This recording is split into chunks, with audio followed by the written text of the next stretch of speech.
안녕하세요. 저는 돌싱녀가 된 지 좀 된 30대 후반의 여성이에요. 어릴 때 여자는 남자를 잘 만나야 한다는 이야기를 많이 듣잖아요. 제게 그런 남자는 가정적이고 다정한 남자였어요. 남자는 세 가지만 하지 않으면 된다는 생각이 있었거든요. 폭력, 도박, 무능력. 제가 가장 견디지 못할 것 세 가지라고 생각했는데요. 이혼 후에는 이 생각이 바뀌었어요. 무슨 일인지 궁금하신가요? 그렇다면 먼저 저와 남편의 인연, 아니 악연의 시작부터 알아봐야죠. 저와 남편은 8살이나 차이 나는 커플이었어요. 남편과는 같은 동호회에서 만났는데 이후에 사랑으로 발전하게 됐죠. 와인 동호회였는데 어린 시절 그런 걸 동경하던 저는 그곳에서 남편을 만나서 어른 남성의 매력에 푹 빠졌어요. 물론 지금 생각하면 당장 빠져나와야 할 허영의 늪이었지만 그때는 그게 그렇게 멋있어 보이고 좋았거든요. 20대 중반이라 한창 호기심 강하고 이것저것 경험하고 싶을 때였거든요. 25 여성이 33세 남성과 사랑에 빠져 1년간 연애를 했죠. 사실 당시에는 제가 너무 어리다는 것과 어머니가 계시지 않다는 점, 그 두 가지의 이유로 시부모의 반대가 있었어요. 시부모를 그 당시에는 만나지도 못한 채 거절당해야 해서 꽤 많이 상처받았었죠. 결국 저희는 헤어져야 했어요. 그런데 3년 뒤에 다시 재회하고서는 그 불이 더 커져서는 결국 제 나이 30쯤에 결혼에 꼴이 나게 됐어요. 솔직히 3년 사이에 남편이 결혼했다가 이혼을 한 전력이 있다는 걸 알고 살짝 고민도 했지만 헤어진 이유가 성격 차이였다는 걸 듣고는 괜찮다고 안일하게 생각해버렸어요. 당시 저는 이렇게 괜찮은 남자를 놓치다니 그 여자 보는 눈도 없다고 생각했지만 지금에 와서는 그 여자도 나랑 똑같았구나 싶더라고요. 남편은 나쁜 사람은 아니었지만 조금 수동적인 스타일이었어요. 크고 작은 일을 제게 맡기는 의존적인 성격이랄까? 그리고 일이 바쁘다는 단점 외에 나와 함께 있을 때는 언제나 상냥했기에 결혼 생활 유지에 큰 문제는 없을 거라고 생각했거든요. 그런데 그 상냥함이 큰 문제가 될 줄은 몰랐어요. 처음 그의 남다른 상냥함에 피해를 본 것은 아이를 낳은 지 6개월쯤 되던 날이었어요. 저는 아이를 낳기 전에 퇴사를 했고 당시 갓난쟁이였던 아들을 키우던 중이었어요. 남편은 영업직으로 일하며 많은 사람을 만나는 게 일이라 회식이나 회의 끝에 음식이나 디저트를 사는 일이 많았고 그들의 회식을 대신 계산하는 일도 종종 있었어요. 보통 남편 카드로 결제를 해서 제가 아는 일은 크게 없지만 그날은 이상하게 제 명의의 생활비 카드로 결제가 됐다고 문자 알림이 오더라고요. 숙박업소에서 결제된 내역인데 순간 저는 오늘 고객이 술이 많이 취했나 보다 하고 편하게 생각했었어요. 그런데 이상하게 2시간쯤 있으니 다시 알림이 오더라고요. 보니까 카드 내역이 취소가 됐다는 내용이었어요. 이상하다는 생각을 하고 있는데 바로 남편 전화로 전화가 오더라고요. 오빠. 저기요. 내가 생활비 카드를 잘못 써서 내역이 갔을 거야. 내가 알아서 취소했으니까 신경 쓰지 말라고 전화했어. 고객이 술이 너무 취해서 모텔을 잡아줬는데 남의 지갑에 손대기 좀 뭐해서 내 카드로 쓴다는 게 생활비 카드였어. 에휴, 그런데 취소해도 되는 거야? 그 사람 아직도 자고 있는 거 아니야? 중간에 깨서 자기 카드로 결제하라며 카드를 들이밀길래 나도 내가 낸 카드값 환불했지. 우리 아들 장난감 하나라도 더 사주려면 아껴야지. 안 그래? 근데 그 사람은 무슨 술을 그렇게 마셨대? 오빠는 많이 안 마셨어? 난 멀쩡해.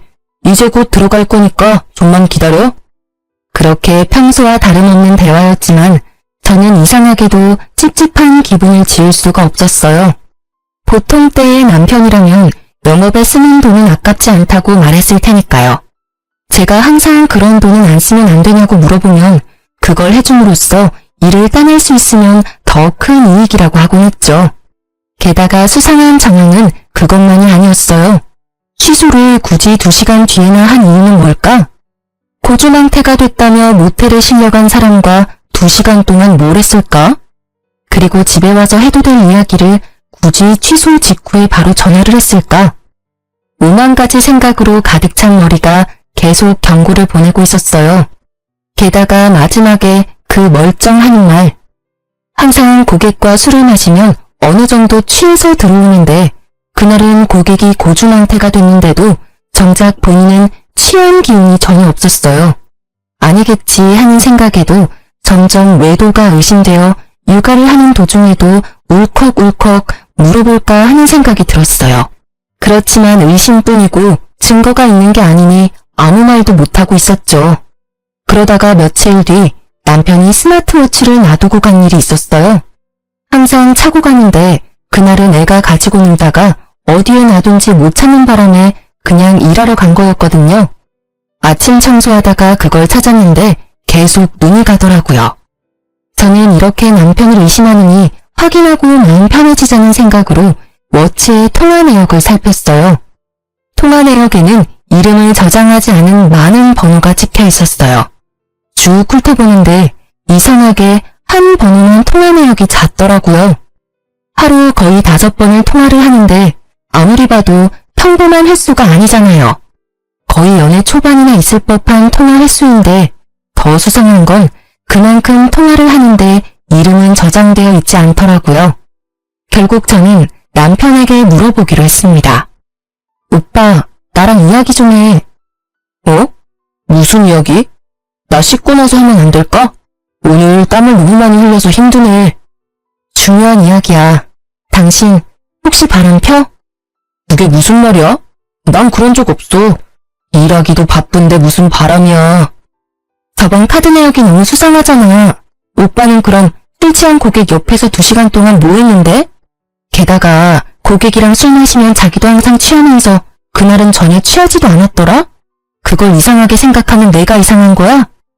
그날에는 다른 사람들도 있었어. 딱 그 사람이 취해서 모텔에 데려다 준 거고. 그 뒤에 나는 다시 내려와서 다른 사람들하고 술 마셨어. 그리고 그날은 내가 차를 몰아야 해서 술 안 마셨던 것뿐이야. 이상한 억측하지 마. 거짓말 좀 그만해. 이 번호 모른다고 하지는 않겠지? 하루에 5번을 연락하는 이 사람은 누구야? 아니, 한 달을 넘게 그렇게 열렬히 통화하면 이름이라도 저장해놔야 되는 거 아니야? 나한테 들키지 않으려고 저장 안 해둔 거 아니야? 그쯤 되니 남편의 표정이 차분해지더라고요. 그 표정에 남편이 바람을 폈다는 것을 알게 됐어요. 누구야? 언제부터 만났어? 오빠 참 잔인하다. 어떻게 갓난쟁이를 옆에 두고 바람을 펴? 머릿속에 그 생각뿐이니? 왜? 내가 출산하고 엉망진창 되니까 다른 여자가 눈에 들어와? 어? 그래서 바람 폈어? 아니야. 여보, 믿어줘. 그런데 진짜 딱 한 번 만났는데 그 여자가 나를 쫓아다닌 거야. 나도 그 여자 피하고 싶은데 일로 엮여있으니 막 냉정하게 못하고. 모텔도 그래. 그날 딱 한 번이야. 그것도 헤어진다는 조건으로 그렇게 해주기로 한 거였다고. 진짜로 이것만은 믿어줘.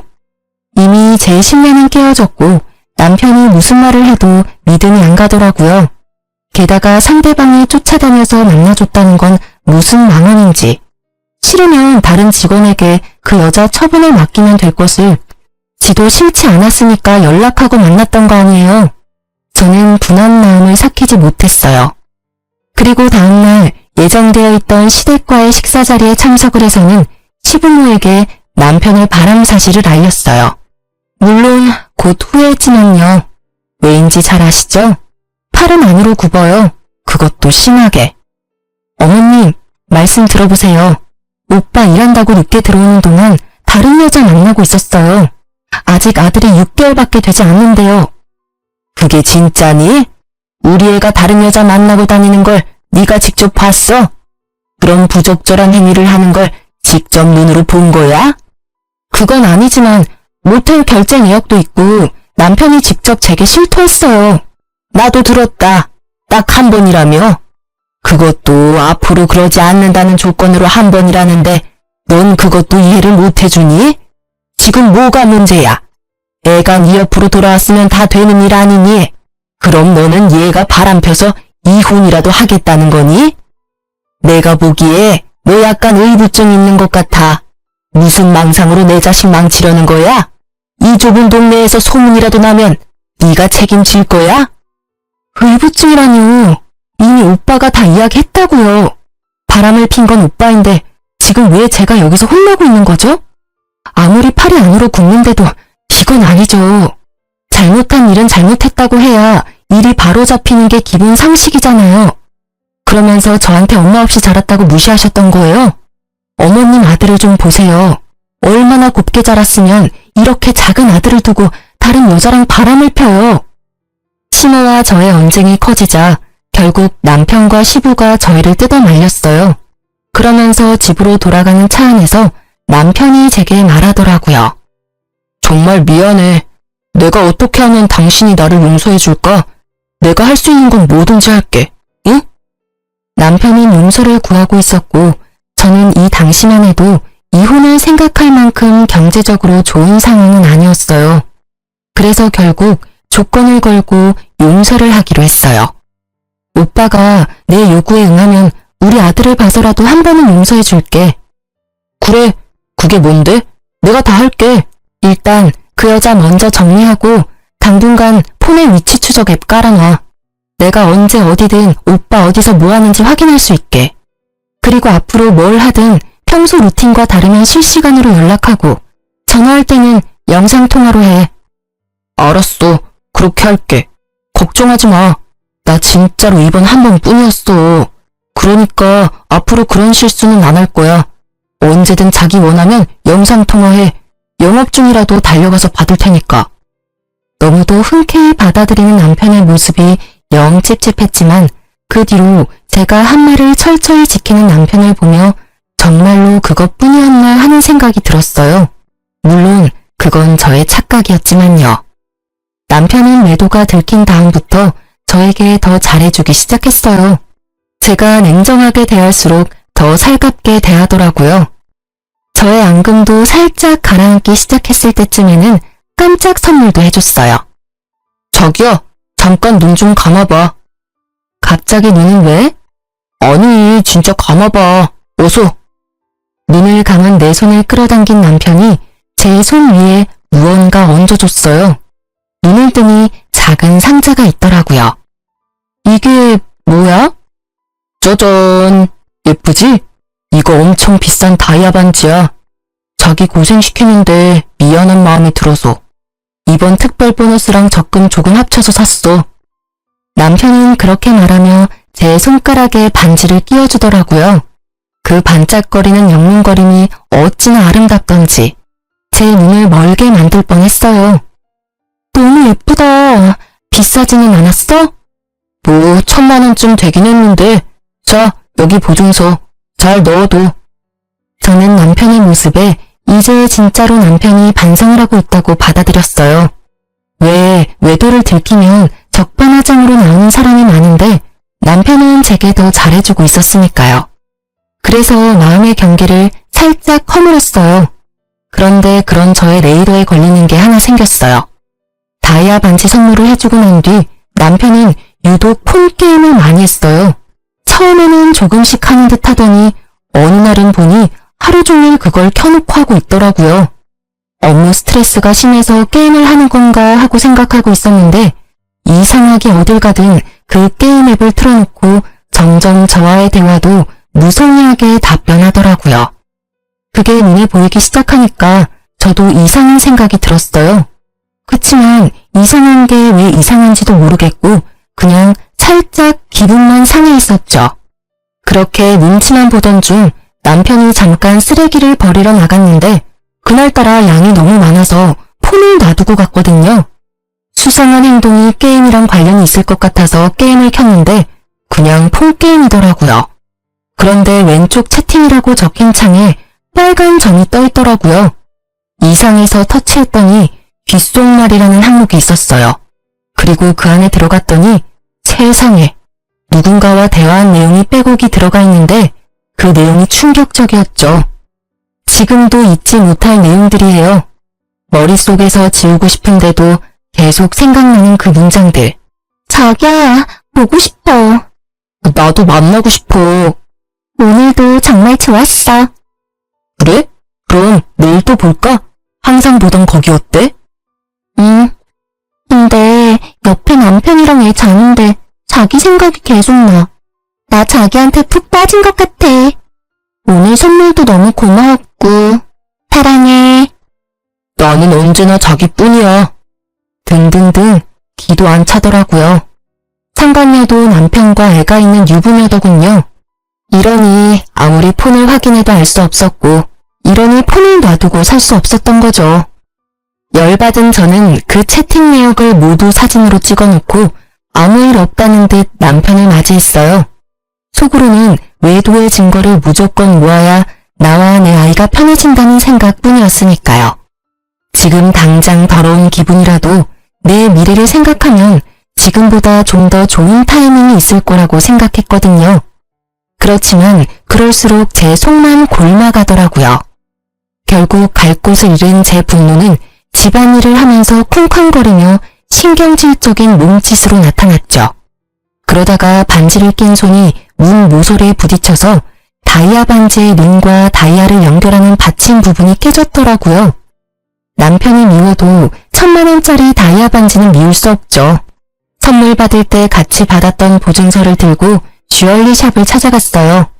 오늘 손을 문 모서리에 박아서 반지가 깨졌어요. 반지랑 다이아 상태 좀 봐주세요. 고칠 수 있을까요? 혹시 몰라서 보증서를 가져오긴 했는데 필요할까요?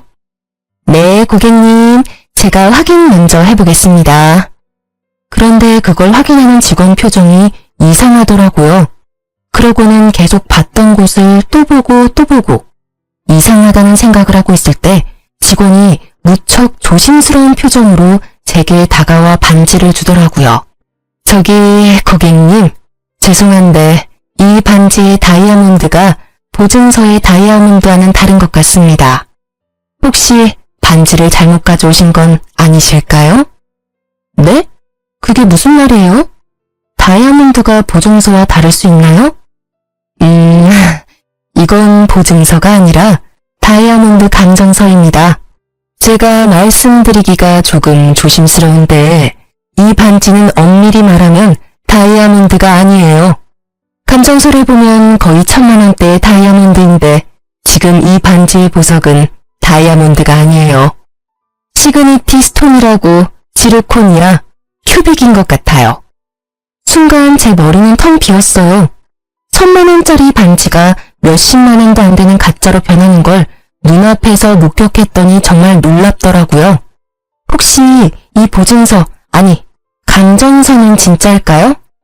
감정서는 제가 보기에는 진품 같습니다. 그렇지만 이 감정서와 이 반지의 가치는 같지 않아요. 감정서는 진짜고 반지는 가짜라는 직원의 말을 들으니 딱 견적이 나오더라고요. 이 나쁜 놈이 나한테는 가짜 반지와 진짜 감정서를 주고 상간녀에게 진짜 다이아몬드를 준 것 같더라고요. 감정서는 구매해야 주는 거라고 하니까요. 저는 점점 열이 오르는 것을 실시간으로 느끼고 있었어요. 주얼리샵에서 쪽팔리는 건 둘째치고 정말 지금 당장 이혼하고 싶은 생각밖에 없었거든요. 그렇지만 저는 냉정하게 생각하기로 했어요. 그래서 그 주얼리샵에서 가짜 반지의 훼손된 부위를 고칠 수 있는지 물어봤어요. 직원은 고쳐준다고 했고 금방 수리를 받고 나왔습니다. 그리고 저는 그 길로 남동생에게 전화를 했어요. 남동생은 늦둥이인데 당시 대학생으로 곧 취업을 앞둔 예비 직장인이었어요. 그래서 생각보다 시간이 많이 있었기에 저 좀 도와달라고 했죠. 내 형이 외도를 하는 것 같다는 말을 했더니 남동생이 기꺼이 제 손과 발이 되어주겠다고 하더군요. 그렇게 저는 동생에게 남편의 미행을 하게 했어요. 남편이 여자를 만나면 여자를 따라가서 어디서 일하는지, 어디에 사는지, 어떤 사람을 만나는지 알려달라고 했어요. 이후 동생이 보낸 문자에는 여자의 직장과 집 주소와 둘을 미행하며 찍은 사진이 다 찍혀 있더라고요. 게다가 동생 말에 따르면 두 사람은 불륜을 저지르기 위해 차를 이용하지 않고 대중교통을 사용하며 어떤 곳이든 현금을 이용했다고 하더라고요. 이렇게 치밀하게 외도를 하다니 그 이야기를 남동생의 입으로 듣는 저는 자괴감과 분노로 불타올랐습니다. 어떻게든 이 두 연놈에게 복수를 해야겠다고 생각했어요.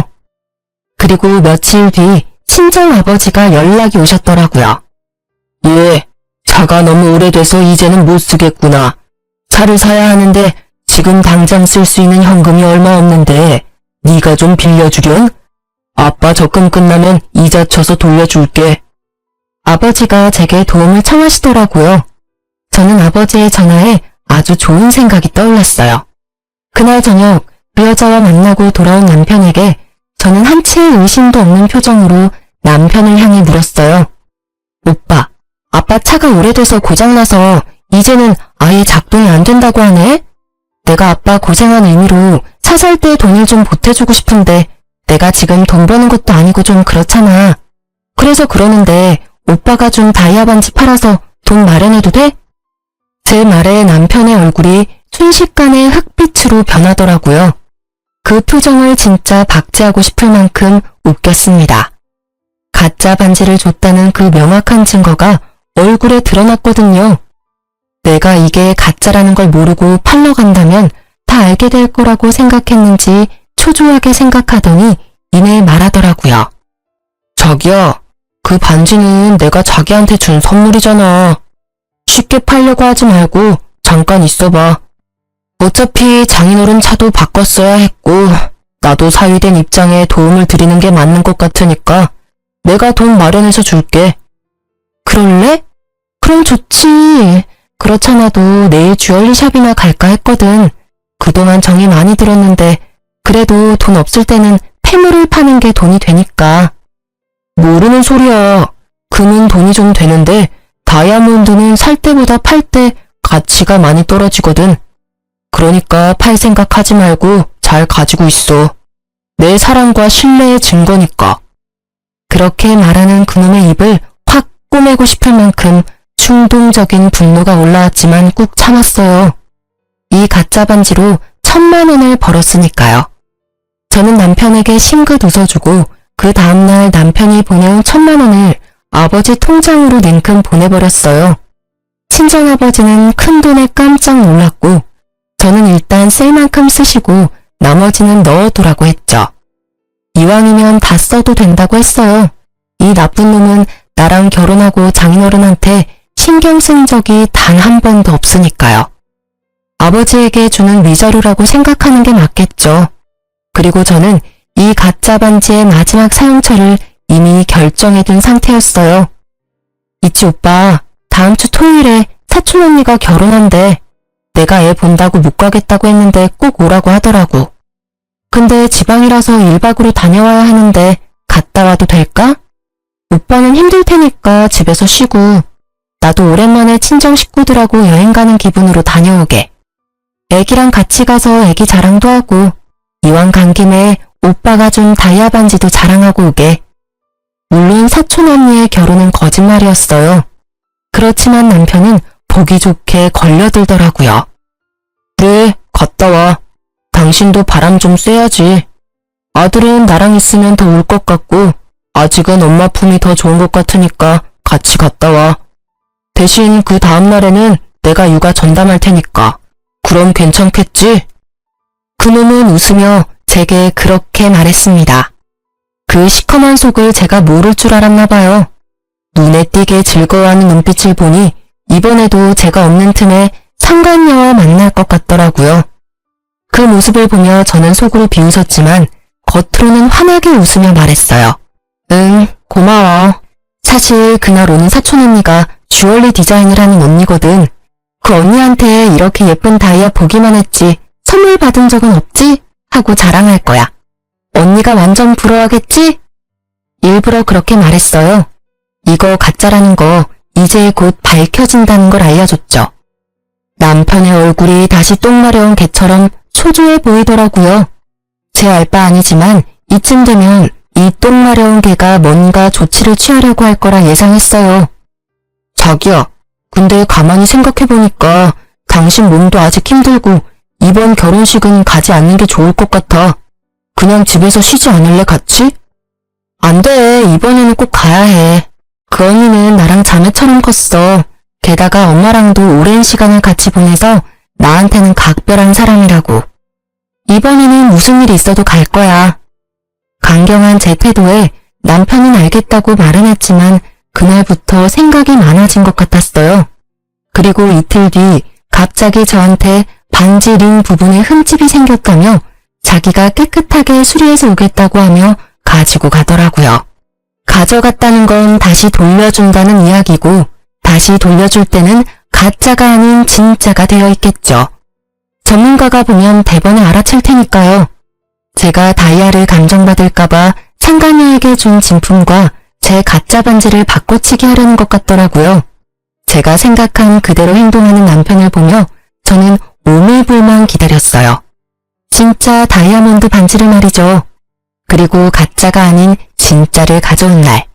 저는 그날부터 손에서 빼놓지 않고 매일 끼고 있었어요. 그리고 사촌언니의 가짜 결혼식 날이 가까워졌어요. 저는 남편을 시댁에 보내놓고 몰래 상간녀의 직장을 찾아갔어요. 그리고 점심 먹으러 나오는 상간녀에게 다가가 말을 걸었죠. 안녕하세요. 누구세요? 저 당신이 바람피는 남자 와이프예요. 잠시 카페에서 얘기 좀 하실래요? 직장 앞에서 시끄러워져도 좋다면 전 여기도 상관없어요. 상간녀의 표정이 살짝 당황하는 듯 하더니 이내 당당해지더라고요. 참 이상한 게 왜 불륜을 저지르는 것들은 그렇게 당당할까요? 이 여자도 딱 그 모양새였어요. 내 남자에게 사랑받는다는 그 자신감이 이 해픈 여자를 당당하게 만든 모양이니 그걸 확 깨부셔주고 싶었거든요. 당신이 우리 남편이랑 깊이 사귀고 있는 거 알아요. 그래서 당신한테 하나 알려주려고 왔어요. 그 남자 보기보다 여자가 많아요. 당신 말고도 만나는 여자가 있으니까요. 그걸 왜 저한테 이야기하세요? 우리 사이 흔들려고 하시는 것 같은데 저는 그런 거에 흔들리지 않아요.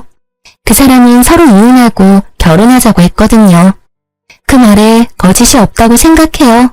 싸움에 진 개가 여기까지 와서 짖는 건 좀 아니죠? 이 상간녀에게 거짓말을 하고 있는 내내 저는 상간녀의 비아냥거리는 말을 들으며 분노를 삭히고 있었어요. 그렇지만 그녀가 말하는 남편의 말이 진심이라고는 생각 안 했어요. 만약 남편이 저와 이혼하고 싶었으면 이렇게 저 자세로 나오면서 가짜 반지로 환심까지 사려 하진 않았을 테니까요. 저는 최대한 여유로운 표정으로 웃어 보였어요. 한 방 먹여줄 시간이었거든요. 미안한데 그 남자가 당신을 사랑하고 있다고 생각한다면 그건 착각이라고 말해드리고 싶네요. 아시려나 모르겠네요. 그 남자요. 저랑 이혼할 생각이 없어요. 왜인지 알아요? 당신 그 손에 낀 반지 제 거랑 닮아 보이는데 그거 가짜거든요. 당신 존재가 그 정도뿐이라는 이야기죠. 제 말에 상간녀의 당당하던 얼굴이 놀라더라고요. 이거 진품이야. 같이 가서 확인도 했다고. 상간녀의 행동을 보니 남편 놈이 상간녀에게 상황 설명하지 않고 몰래 반지를 바꿔온 것 같더라고요. 물론 그랬겠죠. 외도나 하는 남자가 잠깐 바꿔치기 하면 될 일을 하며 애인에게 미움 살 일을 하지는 않을 테니까요. 저는 그래서 더 좋았죠. 못 믿겠으면 주얼리샵 가서 감정 받아봐요. 진짜인지 가짜인지. 그래야 당신이 사랑하는 그 남자 진심이 뭔지 알게 되겠죠. 아시겠지만 진짜를 준 상대가 좀 더 소중한 법이에요. 그렇지 않아요? 가격 차이가 어마어마할 텐데. 제 말에 상간녀가 순식간에 눈치를 채더라고요. 진짜로 자기 반지가 가짜일 수도 있겠구나 하고요. 당연히 가짜죠. 남편이 진품이랑 바꿔왔으니. 뭐 그 사람이 저한테 비중을 더 뒀다 해도 어차피 저는 이혼할 거예요. 그리고 상간녀 소송도 같이 진행할 거고요. 무슨 이야기인지 아실 거라고 생각해요. 저는 보시다시피 당신 직장도 알고 심지어 집도 알아요. 제가 어떻게 할 것 같아요? 온 동네 소문 다 내줄까요? 그러기만 해봐. 나도 명예훼손으로 고소할 거예요. 아무리 내가 나쁜 짓을 했더라도 당신도 그러면 범법자야. 알아? 잘 알고 있어요. 그러니 제 걱정은 말고 고소하세요.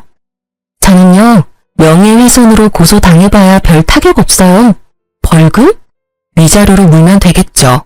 그리고 소문나는 거? 지금 제가 피해자인 거 알고 그러시는 거예요? 저는 그런 거 신경 안 쓸 거니까 편하게 해요. 고소. 대신 당신은 남편, 친척, 친구, 동료들에게까지 다 소문나서 어디에서도 얼굴 못 들고 다니게 만들 거야. 제 말에 상간녀의 표정이 금세 일그러지더니 그 자리에서 고개를 숙이더라고요. 2번 다시 만나지 않을 테니까 남편과 아이에게만은 알리지 말아주세요. 열연하셨네. 이렇게 남편, 아이 지극히 생각하는 여자가 어떻게 남의 남자랑 바람을 필 생각을 했어? 그냥 계속 만나. 만나면서 내가 언제 너희 집 직장에 소문낼지 기대하고 있으라고. 저는 그렇게 말해주고 상간녀를 놔두고 나와버렸어요. 딱히 소문을 내고 싶은 마음은 없었어요. 제가 그 상간녀에게 주고 싶었던 건 언제 소문이 날지 모른다는 두려움, 바로 그거였거든요. 평생을 조마조마하게 눈치 보며 살라고요. 그리고 상간녀를 만나고 온 그날 남편님도 상간녀와 만나 이야기를 들었는지 초췌한 몰골로 집으로 들어오더군요. 들어오더니 깜짝 놀라더라고요. 그럴 수밖에요. 제가 세팅을 다 해놨거든요. 남편놈 불륜 자료와 시부모님까지. 왔어? 그 여자는 잘 만나고 왔나봐? 얼굴 보니 다 들었나 보네. 너 꼭 그렇게까지 해야 했어? 그 여자 왜 찾아갔는데? 이런다고 뭐가 달라지는데? 제발 좀 그만해라. 조용하게 좋게 넘어가자고. 조용하게 넘어가다니 더 크게 벌려야지. 그래서 내가 준비 다 해놨어. 어머님, 아버님한테도 다 보여드렸어. 보셨죠? 남편의 애까지 있는 여자랑 바람나서 자기야 사랑해 하하호호 하며 즐겁게 지낸 거. 아무리 그래도 어린애를 두고 너무한 거 아닌가요? 바람 피면서 지 자식 얼굴은 무슨 낯짝으로 마주봤나 몰라요. 네가 뭔가 잘못한 거 아니니? 이 대화 내용이 우리 아들이 한 거라는 증거도 없잖니? 게다가 이제까지 잘해줬다면서. 그거면 됐지. 남편이 돌아올 때까지 기다렸으면 될 거 아냐? 아니 외박을 하기를 해. 그 여자랑 단둘이 여행을 가기를 해. 꼬박꼬박 집에 들어오고 애 잘 보고 집안일 잘해주는 남편한테 뭐가 모자라서 이렇게 들쑤시고 다녀? 어머니, 잘해주고 잘못을 저지르면 다 용서해야 하나요? 세상에 그런 게 어딨어요. 외박하고 단둘이 여행을 꼭 가야 외도인가요? 두 사람 대화 내역과 모텔 간 횟수를 보세요. 제가 꼭 이렇게 노골적으로 이야기를 해야겠어요?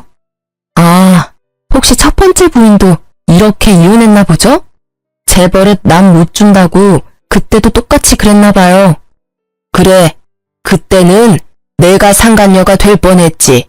어디서 아무것도 모르는 게 여기 와서 난리야? 너 그 당시에 유부남이랑 사귀었다고.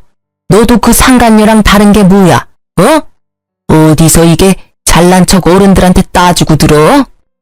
치모의 폭탄 발언에 저도 순간 말문이 막혔어요.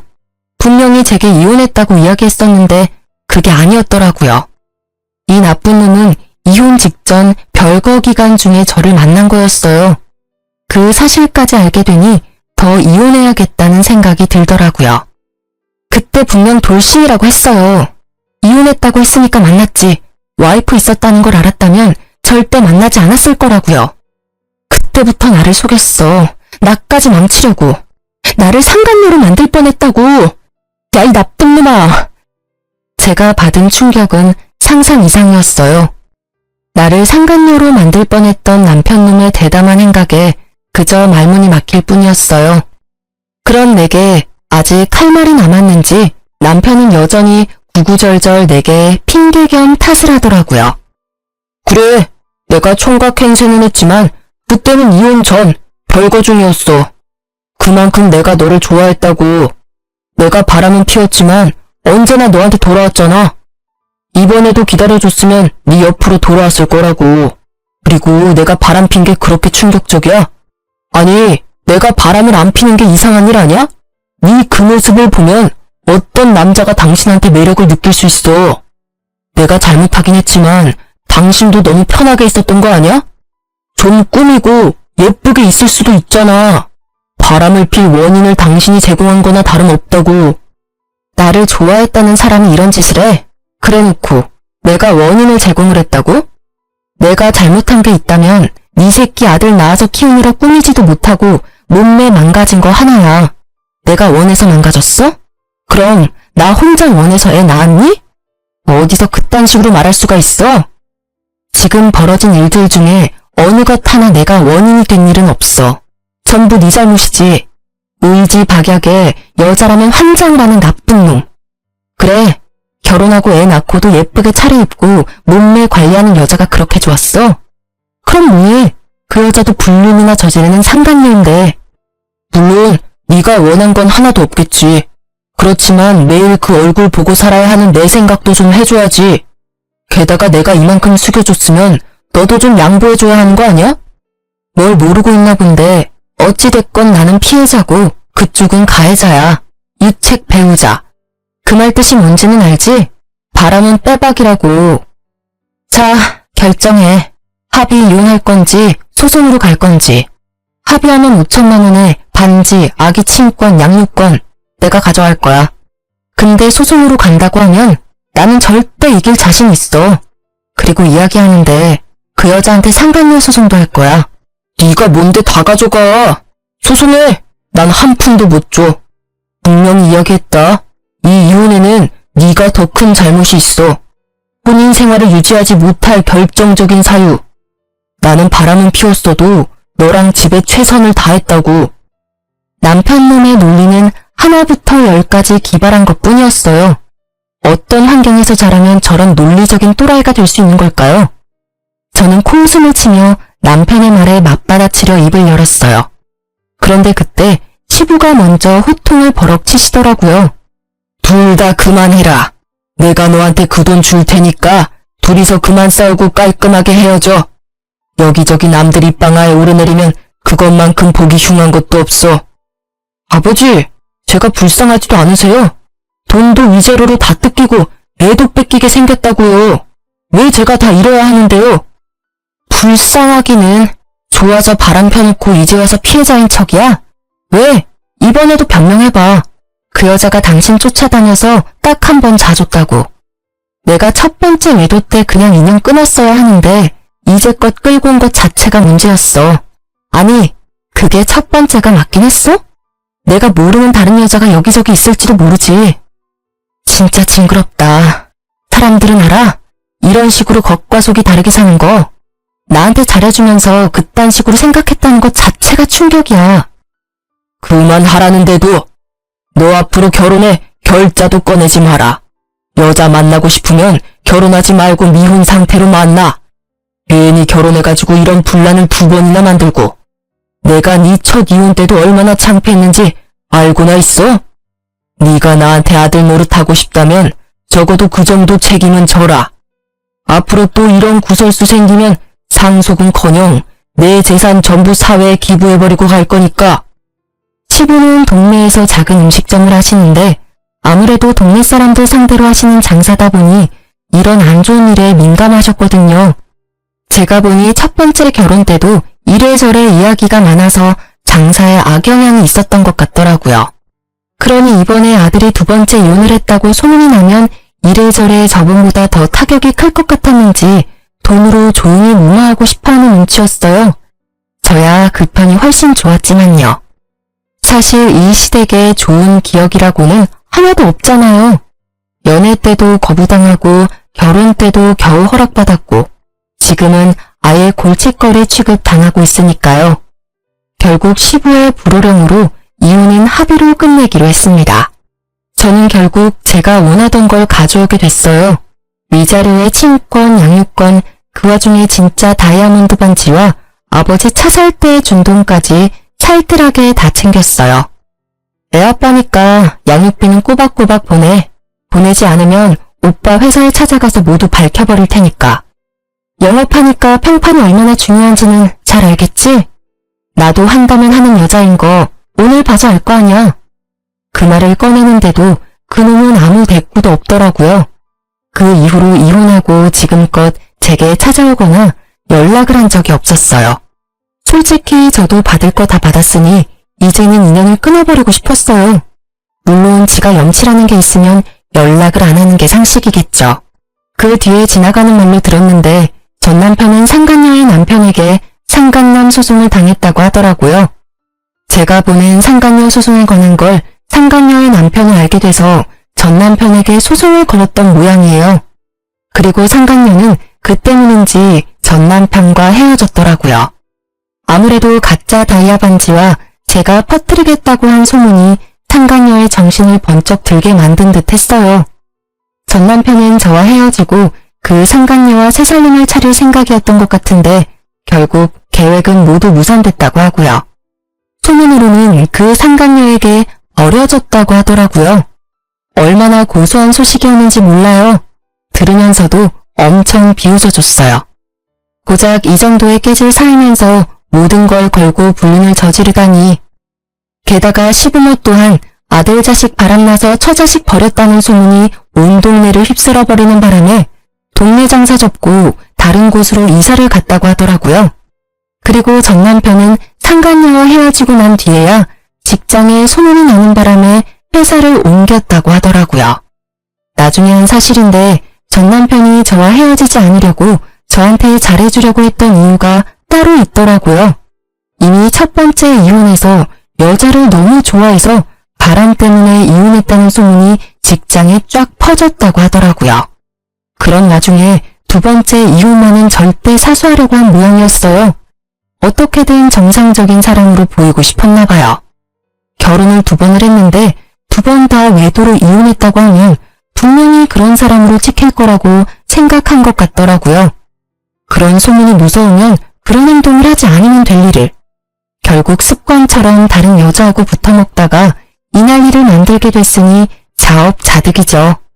어쨌든 그 퇴사 소식에 이제 절대 저와 만날 일 없을 거라는 생각에 속이 후련해졌어요. 저는 친정아버지와 함께 아이 키우며 잘 지내고 있어요. 애가 어느 정도 커서 일에 다시 복귀했죠. 이제는 몸매 관리도 좀 하고 예쁘게 꾸미기도 해요. 아줌마지만 꾸미기 시작하니 점차 자존감이 올라오더라고요. 최근에는 좋은 감정으로 만나는 사람도 있는데 아이의 앞날을 먼저 생각해서 어떻게 할지 결정하려고요. 사랑도 중요하지만 제게는 아이가 더 중요하다는 생각이 요즘에는 특히 더 강해졌어요. 사랑에 함정이 많다는 걸 알게 돼서 그런 것 같아요. 힘들 때 이런 사연 보며 정신적으로 도움을 많이 얻었는데 제가 이렇게 쓰게 되니 어색하지만 후련하기도 하네요. 사연을 쓰면서 다시 깨달은 거지만 바람 피는 건 용서를 하는 게 아니에요. 그냥 바로 거르는 게 정답이죠. 모두들 이건 잊지 마세요. 긴 글 끝까지 읽어주셔서 너무 감사하고 모두들 행복한 하루 보내세요.